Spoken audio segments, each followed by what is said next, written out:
2015, o jornalista francês Sébastien Leban trouxe ao mundo uma fascinante descoberta: a ilha de Quirno, localizada no sudoeste da Estônia, que, segundo ele, seria o último matriarcado da Europa.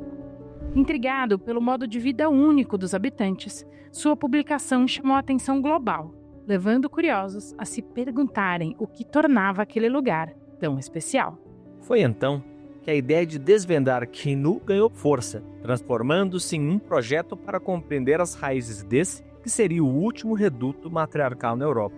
Afinal, seriam os habitantes da ilha de Quirno os verdadeiros guardiões do último matriarcado do continente?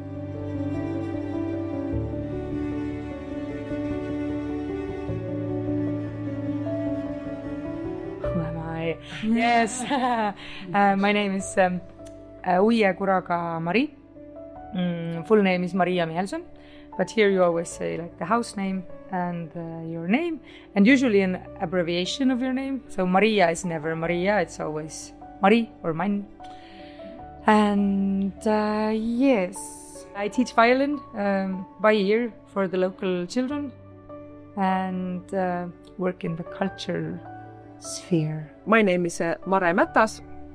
I'm a small entrepreneur on the island, and also I have NGO which name is Kihnu Living Heritage. I publish Kihnu Cultural Newspaper. Mare Mätas é uma mulher de presença marcante, sempre ocupada, mas surpreendentemente acessível. Ela nos contou que sua missão é proteger a rica cultura de Quirno. Isso fica evidente em cada aspecto de sua vida. Moradora da ilha junto com sua família, é uma das responsáveis pela Unesco classificar a cultura Quirno como patrimônio imaterial da humanidade.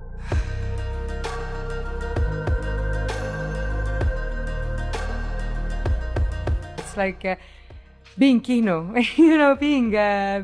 being a local here, it's nothing you can really learn to do.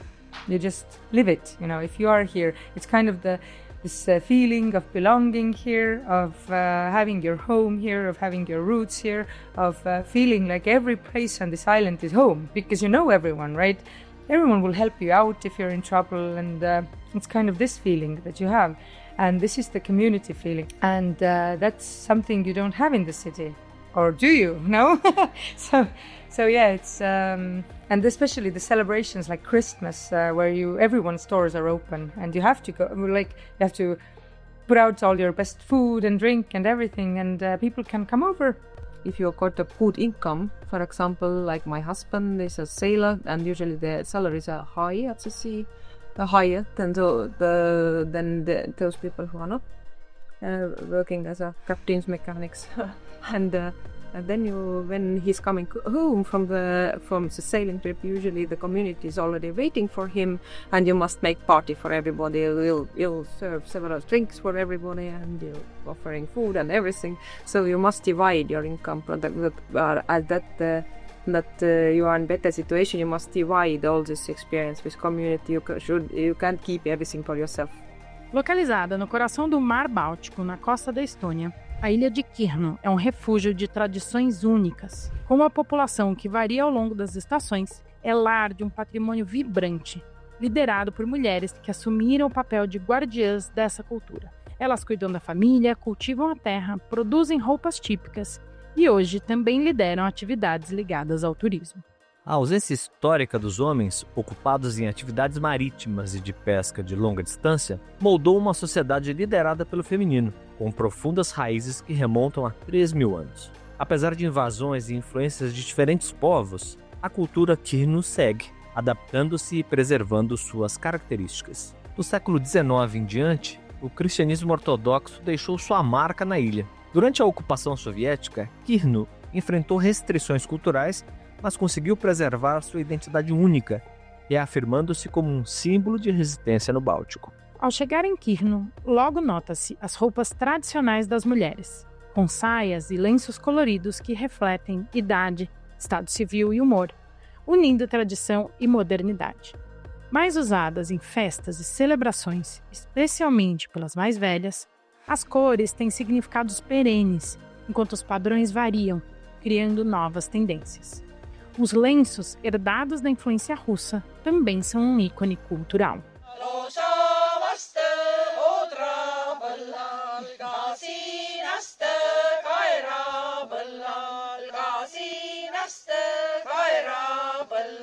For Kihnu people, it's right now the tourism is growing and growing, and it's most important economical branch, and almost all families or everybody get profit out of that, and almost everybody get income. For example, a lot of people have a home accommodation, like me, but the others as well, and they develop it every year. Somebody new one is opening home accommodation, and everybody's making island tours, and some people making cafes, and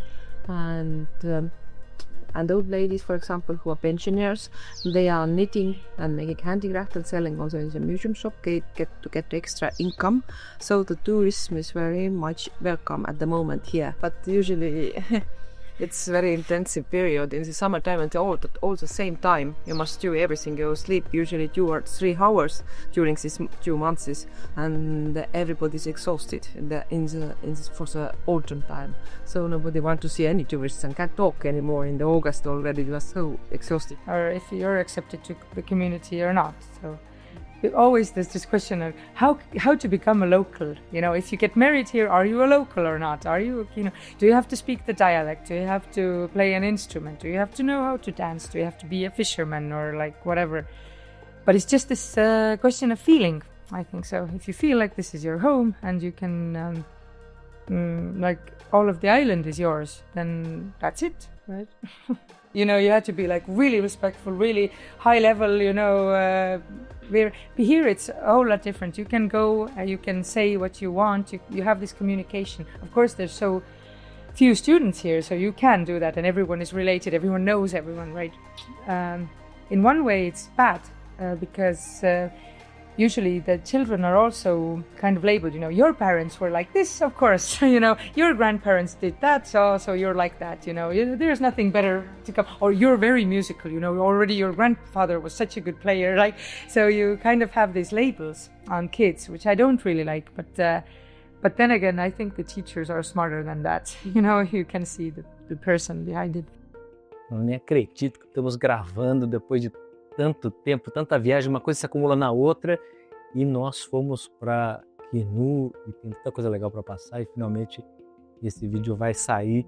É viagem que se acumula e a gente já vai para outra viagem, já começa a trazer conteúdo interessante, e nada desse vídeo pro ar agora vai. E o museu, curioso do museu de Kihnu que nós visitamos, que é um ponto de encontro, as pessoas estão lá, as pessoas frequentam tanto o turista como aquela sociedade, que é um grupo pequeno de pessoas, né?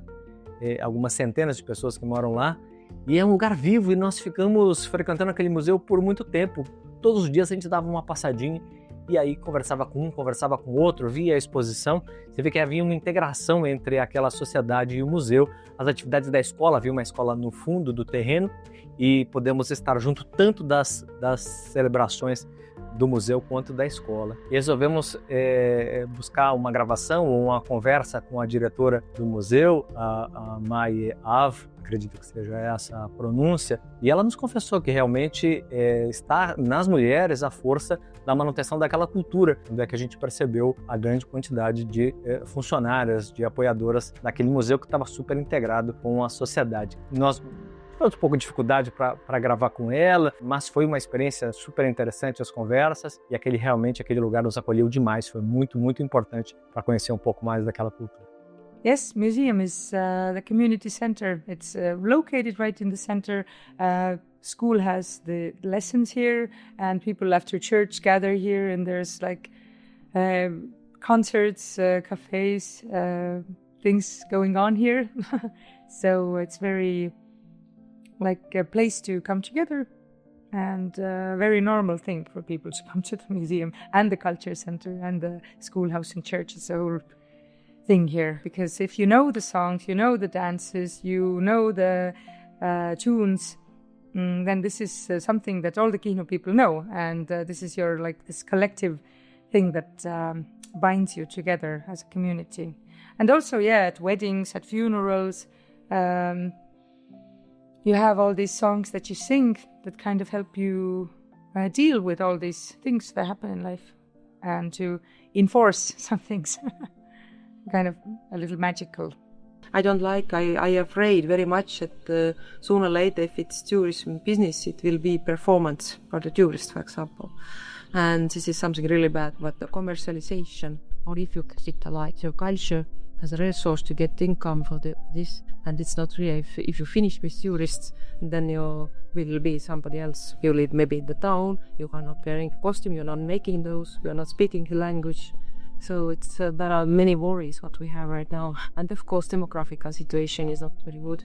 The young families doesn't find work here, and so they have to live on the mainland. But the real situation is, for example, for me, it makes me happy when I see, for example, the Christmas situation. Then it's no tourists on the island, nobody who is stranger is coming. We are together with our community, only community members.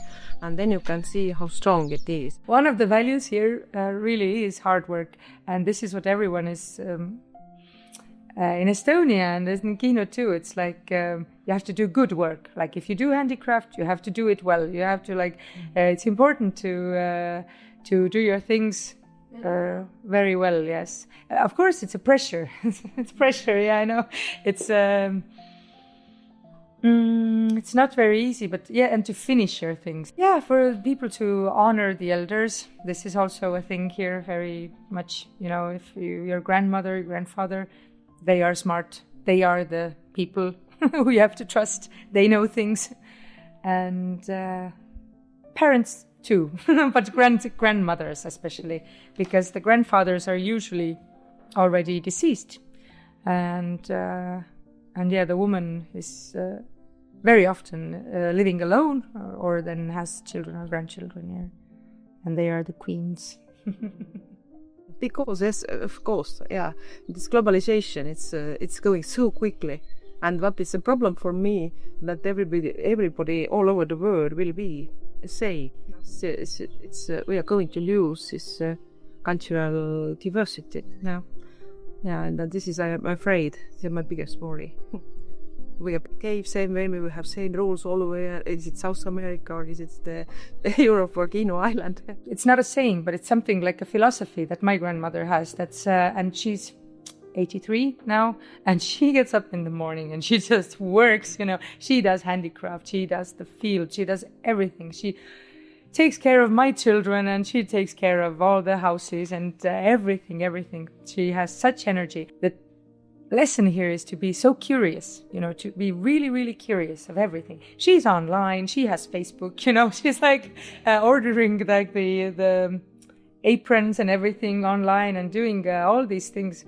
That it's just like being the curiosity of going with like the new things too, but kind of keeping the old too. And that's yeah, her life has been really hard. You know, she got married when she was 17 and had the children, and husband died when she was 50 already, and all this life and all these animals and all this really like. Not easy if you think about it. But then, but she's always like so positive, and she has buried all her brothers and sisters already, and friends, a few, and she's still so positive, and she's so curious, like waking up in the morning saying, "Oh, what do I do today?" Right? So this is something that's really, and it's common for all Kihnu women. Men, I don't know, maybe. Now that you speak about emotions, do you think that here is good to express the emotion in culture? Good. This was one thing that me and my grandmother have very different views about, because my son, when he was smaller, and now is very expressive, you know. And I was like, of course, you know, go ahead. But then no, the older generation is like, no.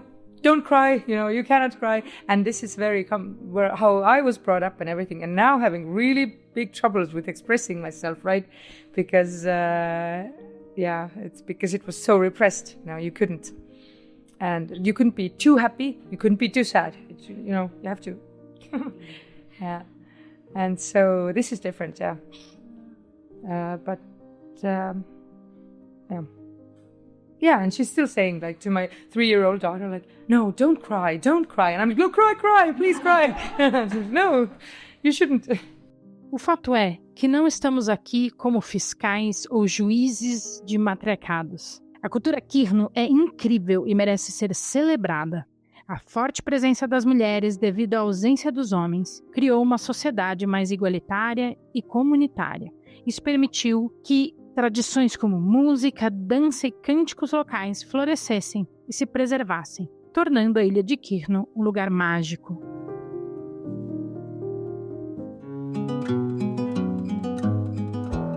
But I wrote on one article about my opinion in Estonian one newspaper about this matriarchy and this topic, and it's not clear, but what I think, or my opinion is that it's equal society have always been, and I don't think that it is patriarchal society. I think that more equal, but in some ways, of course, and during the Suez time, for example, when men were fishermen, collective farm fishermen, and they stayed long periods at home, because previous time when it was 19th century and since middle of 20th century, they were sailing and they spent long periods at the sea, almost sometimes half a year.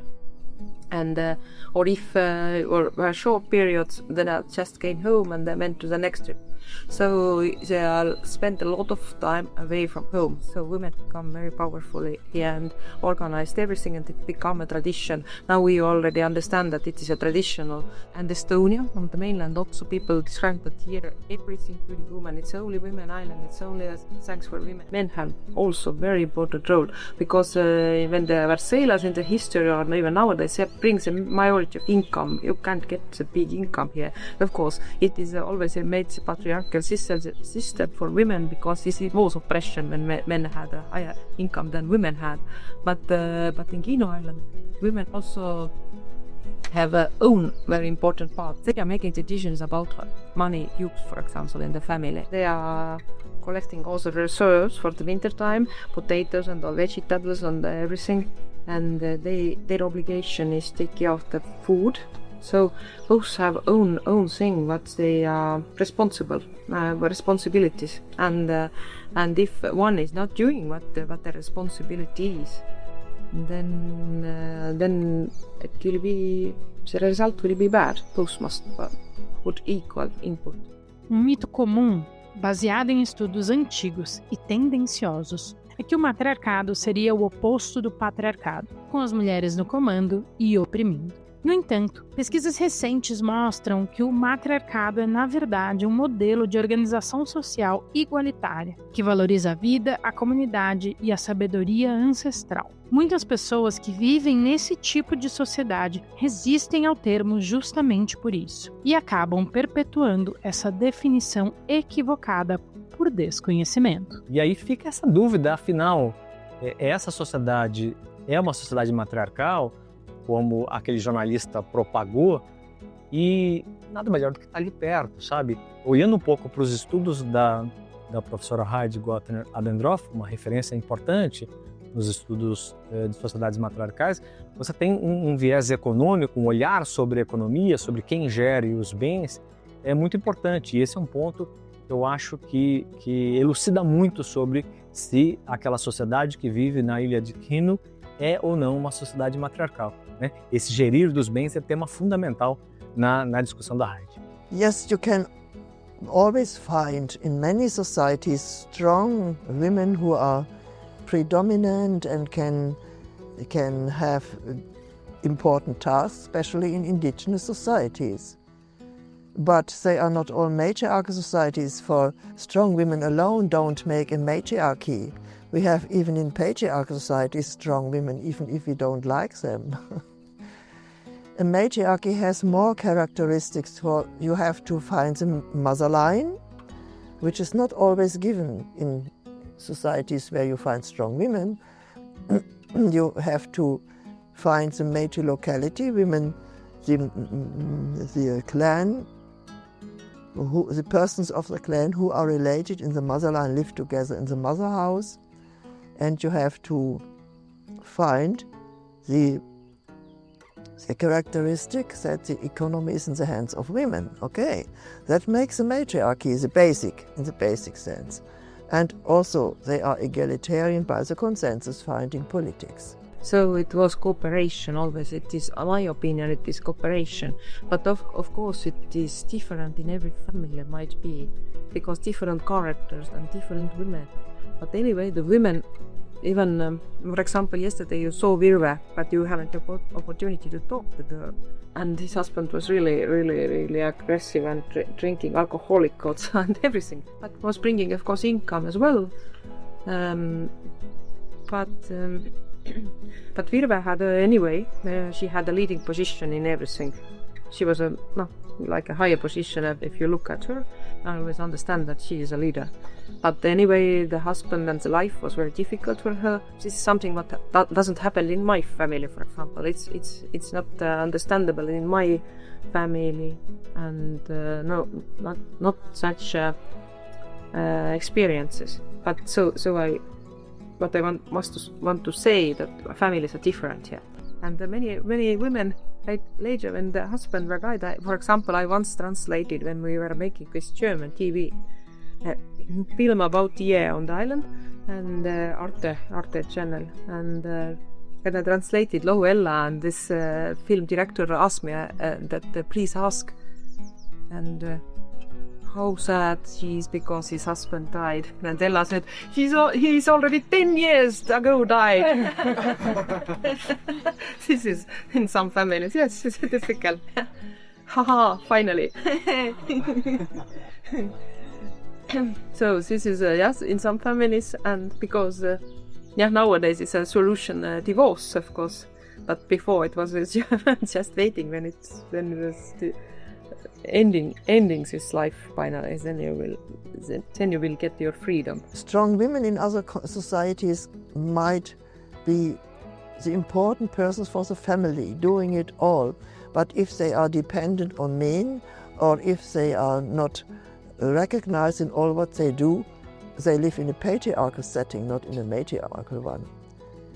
And look at our societies, you can find strong women in politics, in high positions. Of course they are strong, but they are acting in a patriarchal society, in a patriarchal politics, and very often they act very patriarchally. So this does not make a matriarchal society.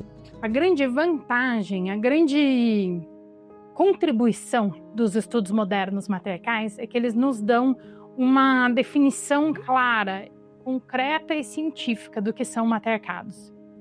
É muito comum que, como esse jornalista francês, outras notícias apareçam. Lá tem mulheres fortes, então é um matriarcado. Eu sempre me pergunto, que lugar não tem mulheres fortes? A diferença de um patriarcado e de um matriarcado vai em como que eu reconheço essa força da mulher. Então, na ilha de Quirno, dois elementos importantíssimos para a definição formal de um matriarcado estão ausentes, que é a matrilocalidade e a matrilinearidade.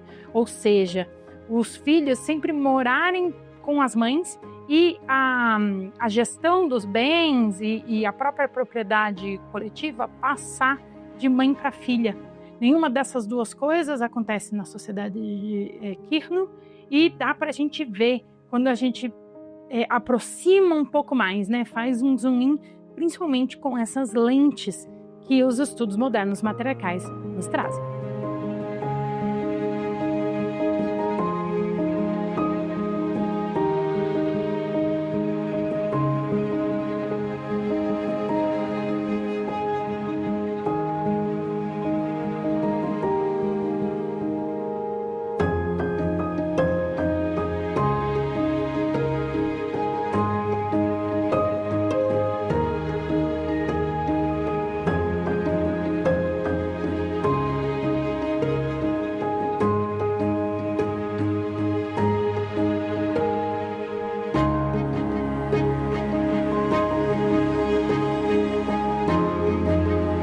Do I do this too? No?